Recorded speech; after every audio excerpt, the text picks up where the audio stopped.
Est-ce que vous êtes capable de me dire pourquoi ce matin j'ai regardé Monday Night Raw alors que j'aurais pu travailler sur mon business? Pour ceux qui ont loupé un peu le train en route, je rappelle qu'aujourd'hui je fais moins de vidéos parce que je travaille, parce que j'ai une activité, parce que je suis en train de développer un truc.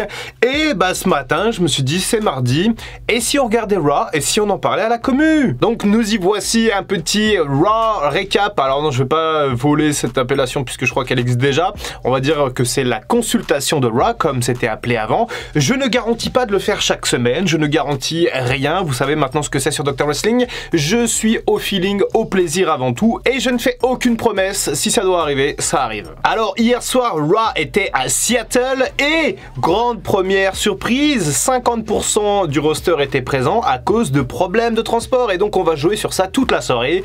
Toute la soirée on va dire oui mais voilà, un tel a loupé son avion et tout, enfin vous verrez. Et donc du coup bah ça part sur le chapeau de roue. Déjà moi je me dis, j'entends ça, je me dis bah super, 50% des mecs en moins, si Vince est au booking, c'est terminé. Première séquence, du coup, on ouvre avec Rey Mysterio qui est Hall of Famer, toujours en activité. Ça me dépasse un peu. Pour moi, je pensais que Rey Mysterio allait vraiment prendre sa retraite à WrestleMania, avec notamment son introduction Hall of Fame, mais ça n'a pas été le cas. Bon, c'est comme ça, après, moi, c'est moi qui chipote un peu. Bref, Rey Mysterio ouvre, du coup, parle de ce qui s'est passé récemment avec des hauts et des bas. Il explique, voilà, il parle de son match à WrestleMania avec son fils. Et là, Dominique arrive, méga hit, comme d'habitude. Dominique, plutôt bon dans sa promo, même si c'est loupé quand même quelques fois dans ses mots. Ensuite on a donc un petit match entre Finn Balor, du coup le leader de Judgment Day, et Rey Mysterio, un match assez 5 étoiles on va dire. Finn Balor contre Rey Mysterio, c'est plutôt pas mal. Finn Balor qui a toujours ses agrafes sur la tête, ça c'est un truc de malade. Le mec est blessé depuis 10 jours maintenant, il a toujours ses agrafes sur la tête. Le match était plutôt bon, franchement plutôt correct, j'ai bien kiffé regarder ça. Bien entendu Finn Balor a gagné grâce à un petit coup de main de Dominique. On va poursuivre un petit peu la storyline, on va poursuivre un petit peu la cohérence de l'histoire, et là ça m'a mis un peu la puce à l'oreille sur qui avait booké ce show. Bref, victoire de Finn Balor, et on s'approche tout doucement mais sûrement vers sans doute un 3 contre 3 à Backlash, comme je disais déjà la semaine dernière pour SmackDown, entre du coup la Latino World Order, le nouveau groupe de Rey Mysterio, et du coup le Judgment Day. Ensuite on a toute une espèce de séquence autour des titres féminins, du coup avec Lita qui se fait attaquer, qui est retrouvée par Raquel Rodriguez et Liv Morgan. Ensuite on a une interview de Becky Lynch qui dit voilà, alors moi je pense que je sais qui c'est qui a attaqué Lita, mais je vais trouver une solution pour ce soir, parce qu'il y a un match prévu du coup entre à la base Becky Lynch et Lita contre Liv Morgan et Raquel Rodriguez, les challengeuses, et du coup, oh incroyable, Trish Stratus vient remplacer Lita. Alors ce truc de remplacer une championne par une autre, moi je trouve ça un peu bizarre, mais bon, soit du coup Becky Lynch et Trish Stratus vont aller défendre les titres par équipe face à Raquel Rodriguez et Liv Morgan. Et d'ailleurs Raquel Rodriguez, j'en parlais d'ailleurs vendredi lorsqu'elles ont gagné ce spot, du coup sa proposition de valeur c'est de montrer son dos lors de son entrée, et là c'était un peu les soins dalmatiens, elle a dû faire un peu de soins avec des ventouses, et du coup ça faisait des traces rondes, on aurait dit vraiment un dalmatien. Donc voilà, petite anecdote par rapport à ça. Et donc on va parler du match puisque c'est ce qui nous intéresse, et je me suis dit ce match là il est fait pour que Becky Lynch perde ses ceintures par équipe là qui lui servent pas à grand chose et parte sans doute dans un autre programme, et effectivement c'est ce qui s'est passé puisque c'est Trish Stratus qui a pris le pin de Liv Morgan sur un petit paquet. Voilà, welcome to the Roll-Up Zone. Et alors après je me suis dit les deux là elles sont là, elles sont des câlins, et je me suis dit Becky Lynch va tourner et elle va fracasser Trish Stratus.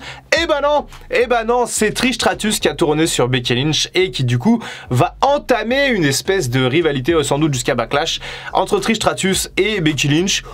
Why not? Ça peut être sympa, en vérité ça peut être sympa, c'est pas véritablement excitant, ça va pas spécialement nous intéresser à fond, mais je me dis que ça peut être cool, et le match à Backlash peut être très sympa. Ensuite on a un match entre deux catcheurs puissants, deux véritables colosses, Bobby Lashley et Bronson Reed, du coup qui arrive un petit peu sur la carte de Raw. Ça fait plaisir, quand j'ai vu cette affiche je me suis dit de la balle, parce que Bronson Reed je l'aime beaucoup, et le match était sympa, vraiment il y a eu des espèces de grosses prises, les deux se sont soulevés, c'était vraiment énorme. On a fini par un double décompte à l'extérieur, ce qui me laisse à penser qu'on va partir sur une rivalité entre Lashley et Bronson Reed, pourquoi pas pour Backlash. Eh bien les amis, moi je vous dis oui, je vous dis il y a quelque chose à faire avec Bronson Reed. Bobby Lashley est un candidat parfait pour ce rôle, donc let's go, allons-y. Alors certes c'est du programme un peu mid-cardesque, c'est du Backlash quoi, il y a jamais trop rien d'intéressant à Backlash, mais eh bien attendons de voir et jugeons quand ce sera fait. Ensuite on a une promo de Cody Rhodes, et Cody Rhodes c'est vraiment vraiment le mec qui fait du drama à balle, mais ça marche. Déjà il arrive, alors déjà la vignette où on le voit marcher, il est là, il se tient la côte en mode oh je continue de vendre ma côte blessée. Ensuite il rentre, il lève pas les deux bras, il garde son bras sur sa côte en mode il a toujours mal. Ok, super, ça marche bien, c'est exactement ce qu'il faut faire. Mais Cody Rhodes, je peux pas m'empêcher à chaque fois de rigoler quand il fait tout son cinéma parce que c'est vraiment une drama queen et c'est comme ça que je l'aime, Cody Rhodes, c'est comme ça que je l'aime. J'aime bien les drama queen un petit peu. Et donc Cody Rhodes qui fait son entrée avec son wow, super, et il nous fait du Cody Rhodes, une promo voilà, cinglante, maîtrisée. À un moment donné, il va parler voilà, de tout ce qu'il a fait, il fait un récap un peu. Au début je parlais de Seth Rollins, ensuite je parlais de ma blessure, ensuite je parlais du Rumble, ensuite je parlais de Roman Reigns et WrestleMania, ok. Et ensuite donc il parle de Brock Lesnar et dit qu'il a peur un peu de Brock Lesnar, et c'est normal puisque c'est un monstre. Il dit à un moment donné, voilà, Brock Lesnar il a été champion NCAA en lutte amateur, il a été champion UFC, et je me demande s'il avait le droit de le dire ça, puisque dans sa promo, ensuite il a tout de suite basculé sur il a été champion universel, champion WWE machin, et j'ai l'impression qu'il a bugué, et je pense pas qu'il avait le droit de parler de l'UFC, j'en sais rien. Mais en tout cas, ça paraissait un peu botché, mais bon, ça c'est un petit détail, de toute façon il s'est pas passé grand chose dans ce Raw, donc on est obligé de s'intéresser aux détails. Bon, la finalité de cette promo, bien entendu, ça a été la suivante, à savoir Cody Rhodes qui va challenger Brock Lesnar pour Backlash, ça sera sûrement le main event de Backlash, et Brock Lesnar devrait être présent la semaine prochaine à Raw pour répondre à Cody. On part donc sur une construction tout à fait standard, et demain on parlera de Cody Rhodes un peu plus en détail. Je vous prépare un petit point catch bien sympathique pour demain. Match tag team ensuite plutôt sympa entre les Usos et la Alpha Academy, victoire extrêmement logique des Usos qui, même s'ils ne sont plus champions, restent tout à fait brutal, tout à fait comment dirais-je, impactant sur le ring, tout à fait crédible, voilà, tout à fait crédible et tout à fait imbutable. Et on parlera à la fin de cette review du potentiel match de Backlash, mais on se dirige absolument vers un 3 contre 3, je pense, indéniable du côté de Backlash. Un match triple menace féminin pour définir la challengeuse au titre de Bianca Belair. Un match qui oppose du coup Piper Niven, Io Sky et Mia Yim. Un match plutôt sympathique. Et la victoire de Io Sky qui va donc aller challenger Bianca Belair. J'ai extrêmement peur qu'on se dirige vers une fissure, une rupture du damage control avec pourquoi pas des dissensions entre Bayley et Io Sky.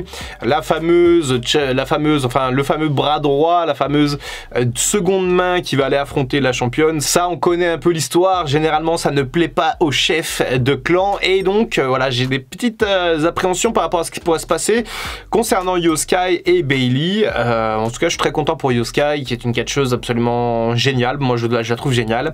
Et eh bien, je pense que le match contre Bianca Belair, je ne sais pas si ça va se passer à Backlash, sans doute maintenant, mais j'ai hâte de voir ça. Allez, notre main event du coup, déjà, on va dire, entre Solo Sikoa et Kevin Owens, j'ai trouvé ce match très très intéressant. On a sur des styles un peu similaires.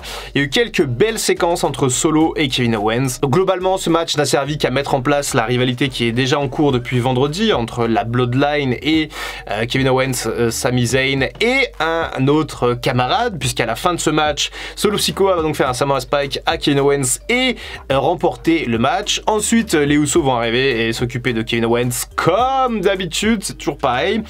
Et ensuite, qui est-ce qu'on voit là courir au bout dans le parking? Sami Zayn machin, j'ai oublié son nom, Matt Riddle, qui court en claquette d'ailleurs. Le mec sort de l'avion, il est déjà en claquette, bon ok. Et ça y est, donc les deux compères arrivent, ils viennent sauver Kevin Owens et... Eh bien mes amis, on se dirige absolument mais sûrement vers un 3 contre 3 à Backlash également entre la Bloodline sans Roman Reigns, Kevin Owens, Sami Zayn et Matt Riddle. Est-ce que tout cela est véritablement excitant? Est-ce que c'est véritablement intéressant? Je ne sais pas, on verra bien. Pour l'instant, ça me laisse un peu pantois, mais après, c'est l'after WrestleMania, c'est vrai que c'est jamais trop sexy, hein. Par contre, il y a Cody contre Brock Lesnar, ça m'excite grave. Concernant ce Raw, il était pas nul, il était pas extraordinaire, mais il était pas nul, il était cohérent. Je pense que c'est Triple H qui s'en est chargé. J'ai cru voir que Vince McMahon n'était pas présent sur le show et ça s'est vu. Il y a eu pas mal de cohérence dans les matchs, dans l'enchaînement des matchs. Les rivalités s'enchaînent. Est-ce que c'est véritablement intéressant? Ça c'est la question. Est-ce que vous ça vous intéresse? Ça c'est la question. Est-ce que je vais continuer de faire des reviews de Raw et SmackDown? Ça c'est la question, en tout cas sur des Raw qui sont moyens comme ça, je ne sais pas vraiment si c'est important. Vous m'avez beaucoup expliqué que, enfin vous étiez content que je fasse la review de SmackDown vendredi, mais c'est parce qu'il s'est passé des trucs vendredi. Là, s'il se passe rien, je ne sais pas si je vais continuer à regarder 3 heures de Raw le mardi matin alors que je dois travailler pour gagner ma croûte et gagner de l'argent. Donc je ne sais pas, mes amis, dites-moi tout dans les commentaires et donnez-moi vos avis, surtout par rapport à ce Raw. C'était le Dr Wrestling, à très bientôt pour une prochaine vidéo et en attendant, comme d'habitude, prenez soin de vous. I can feel the blood creeping up from the heathens. Got will, got fight, got pride, got reason. If they wanna go eat, then you know I'm gon' feed them. If you're coming for me, hope you're ready for a demon.